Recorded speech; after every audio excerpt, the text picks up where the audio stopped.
Bonjour et bienvenue dans ce nouvel épisode de mes lectures, donc les lectures de Céline 7385. Bienvenue aux nouveaux qui nous rejoignent sur cette chaîne. J'ai vu qu'il y a eu beaucoup de nouveaux abonnés dernièrement. J'espère que le contenu vous plaira. Soit vous êtes là juste pour le tricot, dans ce cas-là, vous ne regarderez que mes vidéos tricot. Soit vous êtes là que pour les lectures et vous ne regarderez que les épisodes de lecture. Soit vous êtes là pour les deux et vous regarderez les deux vidéos. Ça, c'est vous qui choisissez. Donc aujourd'hui, je vais changer le format de ces épisodes de lecture, tout simplement parce qu'en fait, vous parlez de toutes mes lectures du mois. Alors par exemple, là, on est début mai, je voulais vous parler de toutes mes lectures d'avril, sauf qu'en fait, je me dis, quand je vois la liste de ce que j'ai lu, je me dis, mais comment parler? Et c'est ce qui s'est passé en fait dans les derniers épisodes, j'étais pas très à l'aise parce que reparler en détail d'une lecture que j'ai faite plus d'un mois avant, c'est compliqué quand même. Donc je préfère vous faire une petite vidéo à chaque coup de cœur, en tout cas, enfin à chaque bon livre lu, enfin pas forcément que j'ai aimé d'ailleurs ou pas, hein, mais déjà tout ce qui est service presse, je vous les présenterai à chaque fois dans une vidéo. Après par exemple je me disais les Agatha Christie, les regrouper, par contre là j'en lis 2 ou 3 dans un mois, donc je me dis les regrouper à la fin du mois, oui, là je peux peut-être mieux en parler. Quitte à faire peut-être une petite vidéo de 5 minutes à chaque fois, et puis je les regroupe dans un montage et je vous la publie en fin de mois, juste pour les Agatha Christie, je parle. Voilà. Après, là, par exemple, je suis en train de finir un livre, après je vais attaquer un Agatha Raisin. Les Agatha Raisin, je ne sais pas si je vous les présenterai, ou peut-être très, très succinctement, je ne sais pas, on verra. Vous me direz aussi ce que vous en pensez de ce nouveau format. Donc aujourd'hui, c'est le premier épisode de ce nouveau format. Je tiens à faire finalement ces vidéos à chaud pendant que j'ai vraiment tous les détails du livre en tête. Ça sera, je pense, mieux, pour moi parce que ça sera plus facile, mais surtout pour vous parce que vous aurez plus de détails et je serai moins, comment dire, j'étais pas très à l'aise en fait. Je me suis rendu compte sur les vidéos précédentes en ce qui concerne la lecture parce que je me rappelais pas forcément de tout. Voilà. Donc on commence aujourd'hui dans cet épisode. Alors je vais vous parler en fait du dernier roman de Melissa d'Acosta qui est sorti mercredi le 5 mai, Je revenais des autres, qui m'a été envoyé par les éditions Albin Michel en service presse. Mais en fait, on m'a parlé, on m'a demandé finalement, parce que j'en ai parlé, je crois que c'est dans le... J'ai dû vous le montrer, mais très succinctement pour vous montrer, je ne sais plus quoi d'ailleurs. On m'a demandé de parler de mon carnet de lecture. Alors, depuis que je suis adolescente, je note au départ sur papier. J'ai un grand carnet c'est même maintenant un porte-vue. J'imprime après, je mets sur ordinateur et puis j'imprime toutes mes lectures que je lis depuis que je suis adolescente. Alors je marque le nom de l'auteur, le titre du livre, la date de parution, 1 à 5 étoiles suivant si j'ai aimé ou pas le livre, et, j'allais vous dire, et la date à laquelle je l'ai lu. Alors au début, donc quand j'étais adolescente, je notais juste, on va dire, approximativement le mois en fait. Donc par exemple, je crois que j'ai commencé à le faire en juillet 1994, quelque chose comme ça. Voilà, c'est quand j'ai commencé en fait à lire mes premiers Agatha Christie à l'école. Donc si, ça doit dater de ça en fait. Et qu'après j'ai lu beaucoup d'Agatha Christie à cette époque-là. Et à partir de la seconde, où j'ai vraiment commencé à beaucoup lire, j'ai vraiment détaillé la date, hein, lecture commencée tel jour et finie tel jour. Depuis 3 ou 4 ans, alors je notais toujours là-dedans, mais en fait depuis 3 ou 4 ans que je tiens un bullet journal, je notais en fait à la fin de mon bullet journal, j'avais une double page où je notais mes lectures, toujours pareil, hein, le nom de l'auteur, le titre, la date de parution, la date à laquelle j'ai lu et 1, 2, 3, 4 ou 5 étoiles. Ce que je fais finalement aujourd'hui sur Babelio. Mais je le faisais depuis déjà, je vous dis depuis la seconde, donc c'était 1996 à peu près. Je crois que c'est ça. 96, 99, 98, 97, 96, c'est ça. Donc en fait, je notais ça à la fin de mon bullet journal. Et puis je me suis dit, mais finalement, bon, j'ai mon porte-vue où j'imprimais après les feuilles au fur et à mesure. Et je me suis dit, finalement, je vais me faire un carnet. Ça sera plus simple à gérer plutôt que d'aller noter à chaque fois dans l'ordinateur. Sur le bullet journal, la double page ne suffisait pas. Il fallait à chaque fois que j'en rajoute une. Enfin bon. Donc je me suis acheté, j'ai dit 2021, je me suis acheté un nouveau carnet, c'est un Leuchtturm. Donc vous connaissez les Leuchtturm, c'est ceux qui sont, enfin qui avaient au départ vraiment pris sur les bullet journal. Alors moi je le prends en papier pointillé, vous avez des papiers lignés, vous avez des papiers blancs, vous avez, là c'est le format A5, vous en avez des plus petits, des plus grands peut-être, je ne sais pas. En tout cas moi ce format me convient très bien. Je vous expliquerai, donc j'ai une petite légende de couleur au départ, je vous l'expliquerai après. Et donc, alors j'enlève le marque-page, voici ma pile à lire de chaque mois. Donc chaque mois étant dans une couleur, puisqu'en fait, voilà, je fais donc janvier une couleur, février une autre couleur, mars une autre couleur, que, hop, je ne suis pas dans le bon sens, que je reporte donc ici. Alors vous avez l'état de ma pile à lire, donc ma pile à lire, l'état en début de mois, donc début janvier, j'en avais 30. Livres en plus, c'est ceux que j'ai achetés ou reçus en service presse ou en masse critique Babelio. Livres en moins, c'est ceux que j'ai lus, sans compter les Agatha Christie. Les Agatha Christie sont là, et en fait ça plus ça donne ce nombre-là. Donc là j'en ai, par exemple janvier, j'en ai acheté ou reçu 5, j'en ai lu 5 de ma pile à lire sans les Agatha Christie. En fin de mois, j'en avais donc 30, donc le bilan de ma palle de mois de janvier est de 0. J'ai donc lu 7 livres dans le mois, puisque j'en ai lu 5 ici, plus 2 Agatha Christie, ce qui fait 7 au total. Février, j'en avais 30 au départ, c'est le même nombre que là finalement. J'en ai acheté ou reçu 5, j'en ai lu 2, donc ça fait, donc j'en avais 33 à la fin, ça fait un bilan à plus 3. Donc j'en ai lu 5 dans le mois, puisqu'il y avait 3 Agatha Christie. Donc 2 lus plus 3, ça fait 5. Et au total, donc janvier plus, en fait c'est ça, janvier plus février, ça fait 12. Février plus mars, on en a 20. Mars plus avril, enfin fin mars plus ceux que j'ai lus en avril, ça fait 29, etc. Voilà pour ça. Page suivante, donc un exemple. Voilà, je ne sais pas trop de quel côté me mettre. Non, puis avec la telle, c'est pas pratique. Je vais me mettre de l'autre côté. Alors, voilà, janvier.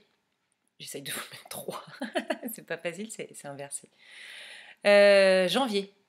Donc, mes livres lus. Donc, voilà, toujours pareil, comme je faisais depuis adolescente. Peut-être vous l'avancer un peu, puis droit, tant qu'à faire. Liane Moriarty, un peu beaucoup à la folie. Il était sorti en 2016. Là, en France, il est paru bien plus tard, mais en tout cas, la première parution, c'est la date de première parution, c'est-à-dire 2016, c'est celle qui est notée en fait au début des livres. Donc 2016, je l'ai lu du 31-12, alors je ne l'ai pas compté sur décembre, j'ai lu du 31-12-2020 au 7 janvier 2021 et je lui ai mis 4 étoiles. Les Agatha, alors la légende, donc là c'est les numéros de lecture de l'année, 7, puisque j'ai continué là par exemple, fin avril, j'en étais à 29. Pour la légende, je vous explique. Je cherche ma légende. Quand le numéro, je le surligne en jaune, c'est que j'ai une critique à rédiger. Quand je le surligne en jaune et barré, ça veut dire que la critique est rédigée. Quand je mets un titre en orange, c'est qu'en fait, c'est un livre que j'ai reçu. Voilà, ce sont les livres que j'ai reçus. Que ce soit à ce moment-là ou celui d'avant, voilà. Ils sont en orange, c'est ceux que j'ai reçus, pas ceux que j'ai achetés, ceux que j'ai reçus. Voilà, qu'est-ce qui me reste dans la légende? Donc les Agatha Christie, je vous ai dit, ils étaient en vert. Et en fait, quand je les surligne, c'est-à-dire que je les ai pris dans ma palle, donc que ce soit en livre reçu ou en livre acheté, ça veut dire que je les ai pris dans ma palle, donc tout cela, ça veut dire que je les ai lus, ou en tout cas en cours, parce que si on prend, par exemple, Éric Foissier, je suis en train de le lire. Voilà. Donc je reprends avril. Donc avril, voilà, les livres lus. Celui-là, je voulais faire une critique, il est barré, donc ça veut dire que la critique est faite. Celui-là n'est pas barré, ça veut dire que j'ai toujours pas fait la critique. Voilà, là la critique est faite. Bon, il y en a, je fais pas de critique. Agnès Martin-Lugan, je pensais pas faire de critique. Ragnar Jonasson non plus. Donc les critiques, elles sont sur Babelio et quand j'en publie une sur Babelio, je la mets sur Instagram aussi pour ceux qui n'ont pas Babelio. Donc là, vous avez la colonne, sur cette page-là, vous avez les livres que j'ai achetés moi et les livres que j'ai reçus en service presse, ou d'ailleurs je le marque, par exemple là, Maria Adolphson, je l'avais reçu en masse critique Babelio. Marie Ginsler, je l'avais reçu des éditions Albin Michel, et sur l'autre rive d'Emmanuel Grand, je l'avais reçu d'Albin Michel, puis je note dans ce cas-là la date de sortie du livre, puisqu'on les reçoit avant leur sortie. Alors des fois pas très longtemps avant, hein, mais voilà. Voilà pour ce carnet. Voilà. Bon, bah, si vous avez d'autres questions, n'hésitez pas.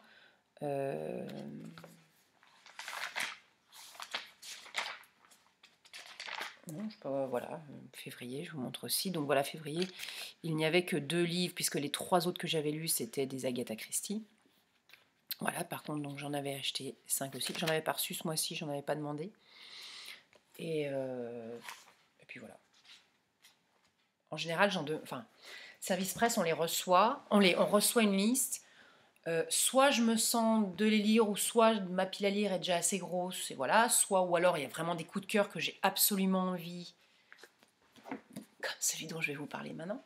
Dans ce cas-là, je les prends. Autrement, je n'en demande pas. Comme là, en février, il y en avait qui m'intéressaient, mais je voulais me concentrer sur les Agatha Christie notamment, puis d'autres. Et puis je savais qu'au mois de février, j'aurais moins de temps. Il y avait les vacances. Alors oui, en vacances, moi, je lis moins puisque je m'occupe de mes enfants. Donc j'ai les enfants tout le temps à la maison. Et puis les enfants restent avec nous plus tard le soir. Et puis on fait des choses aussi pendant les vacances. Finalement, j'ai moins le temps de lire que sur une journée normale. C'est rythmé. Tous les soirs, je lis entre 1 heure, 1 heure et demie. Voilà. Voilà pour mon organisation au niveau de l'écriture de mon carnet de lecture. Il faut savoir... Non, qu'est-ce que j'allais vous dire? Oui, je me suis inscrite sur Babelio il n'y a pas très longtemps, ça devait être à l'automne. Donc j'ai rentré toute ma bibliothèque, c'est pratique, on peut scanner en fait les codes barres et ça met tout de suite. Et j'ai repris en fait donc ce fameux porte-vue où j'avais toutes mes lectures pour reporter les dates auxquelles j'avais lu mes livres. Alors pour l'instant, j'ai pas tout reporté, je crois que je me suis arrêtée en 2000 par là.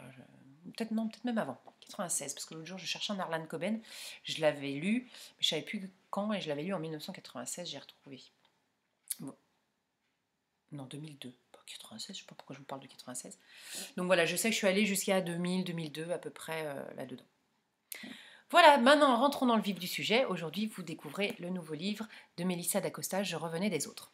J'ai lu Tout le bleu du ciel. Non, il n'est pas là, il est là-bas. J'ai lu Tout le bleu du ciel au mois dernier, donc au mois de mars. J'avais été vraiment... Donc c'était le premier livre de Mélissa d'Acosta que je lisais. Plus de 800 pages que j'avais lu en... Alors j'avais mis 4 jours, parce que ça paraissait 4 jours, mais je l'avais commencé un soir, un jeudi soir, je crois, et je l'ai fini le dimanche. Ou je l'ai commencé le vendredi soir, je l'ai fini le lundi.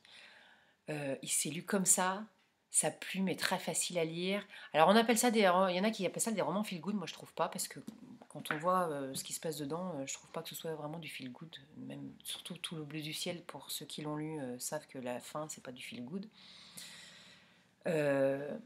Donc c'est le deuxième livre. Donc je venais de lire en fait Tout le bleu du ciel quand les éditions Albert Michel nous ont envoyé le mail pour choisir nos livres, et quand j'ai vu Mélissa d'Acosta, j'ai dit ouais. Je savais même pas qu'elle sortait son livre tout de suite là au mois de mai, c'est tombé en fait comme ça, c'était une coïncidence. Alors un petit résumé. Ambre, c'est donc l'histoire de Ambre. Faut pas que je me trompe avec Joanne, parce que je l'ai quand même encore dans la tête. Tout le bleu du ciel, il m'a vraiment marqué. Ambre a 20 ans.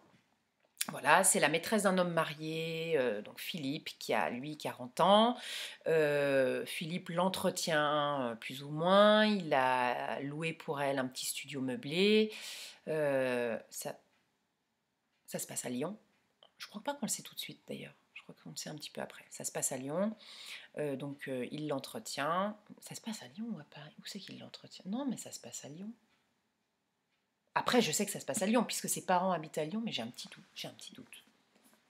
Non, bah si, ça doit être à Lyon. Bon, elle va vivre donc dans ce petit studio. Au bout de quelques mois, elle en peut plus de cette situation. Elle est vraiment toute seule. Elle s'est coupée de sa famille, elle s'est coupée de ses amis. Elle ne voit Philippe que par deux fois par semaine quand c'est bien, 3 fois quand c'est mieux, mais c'est rare. Donc au final, elle est seule, elle est vraiment enfermée dans ce studio, elle ne fait plus rien, elle a abandonné ses études, elle est enfermée finalement avec elle-même. Elle se rend compte en fait, un jour, elle se rend compte qu'elle est, et finalement qu'elle ne sera jamais, que le second choix de Philippe. Il l'a jamais, de toute façon, il lui a toujours dit qu'il ne quitterait jamais sa femme pour elle.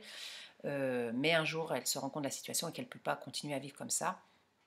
En fait, elle va s'ouvrir les veines, Philippe va arriver juste à temps.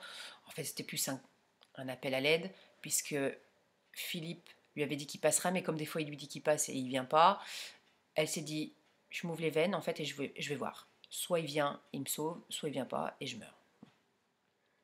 Petite loterie. Donc elle s'ouvre les veines, elle est sauvée de justesse par Philippe, elle finit dans un hôpital psychiatrique.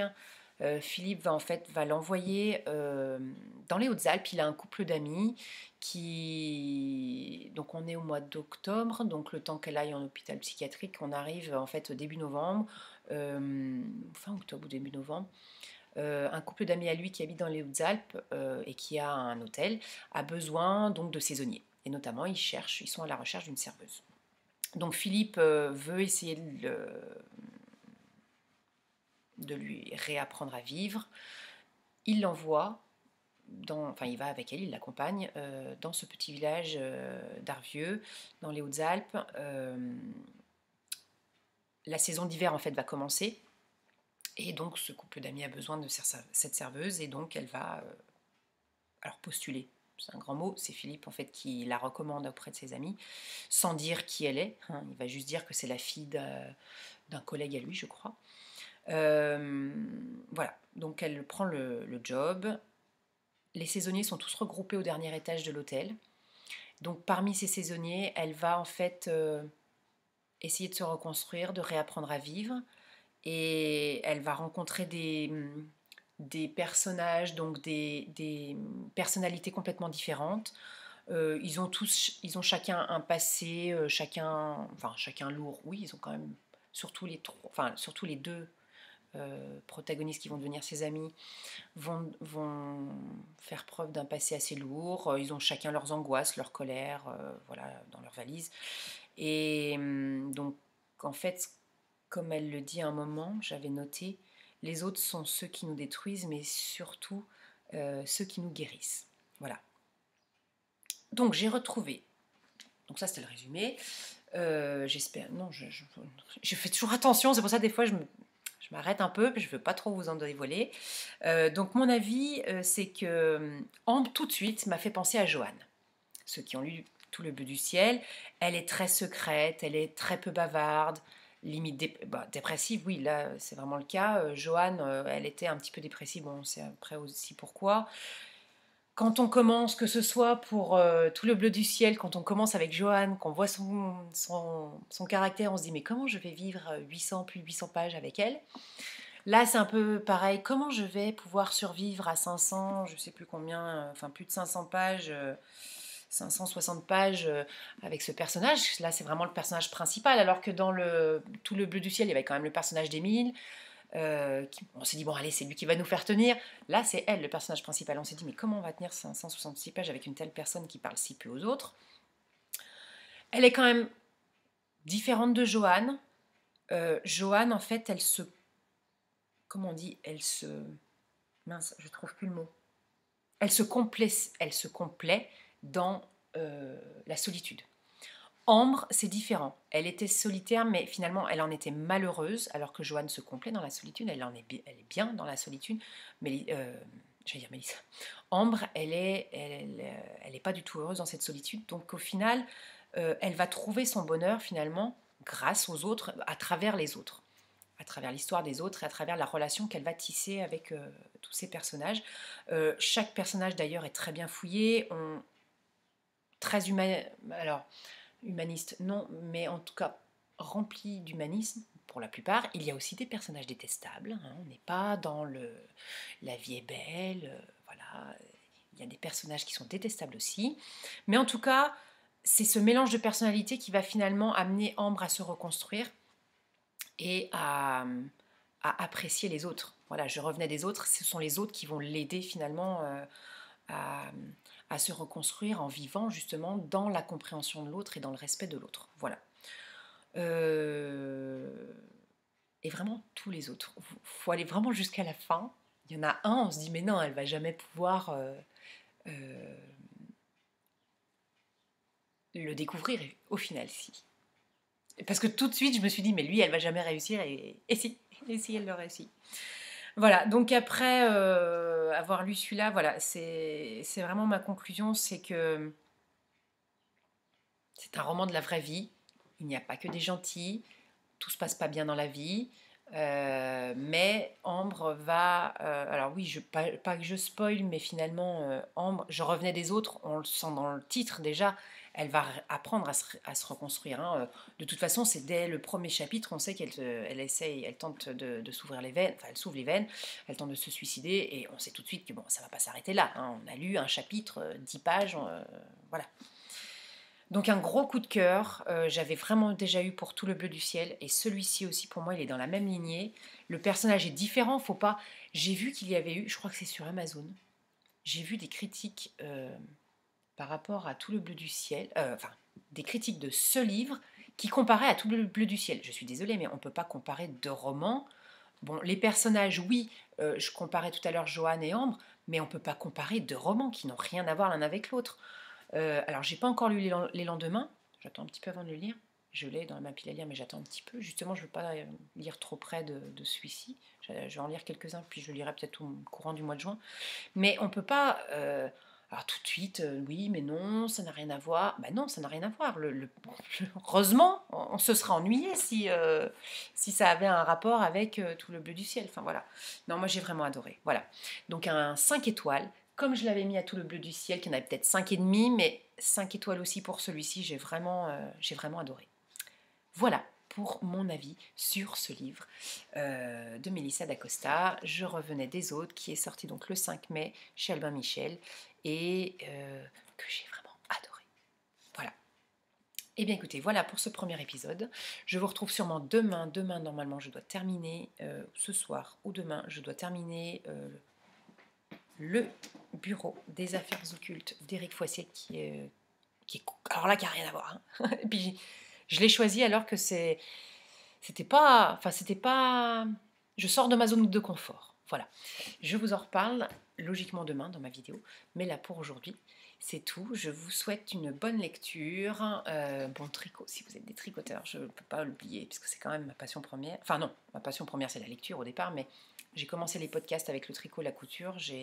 Au départ, j'ai intégré ça, les lectures, dans mes podcasts, puis ça allait pas avec. Enfin, voilà. C'était trop long. Mais en tout cas, ça c'est... Voilà. Moi, la lecture, ça a toujours été... ça fait partie de ma vie. Notamment depuis que j'ai découvert les Agatha Christie au collège avec 10 petits nègres renommés Ils étaient 10. Voilà, j'espère que j'espère que cela vous aura donné envie d'acheter ce livre. N'hésitez pas, courez chez votre libraire, il est vraiment magnifique. Je vous souhaite donc de belles lectures et je vous dis à très vite, puisque Éric Foissier, je vais très vite finir de le lire. À bientôt.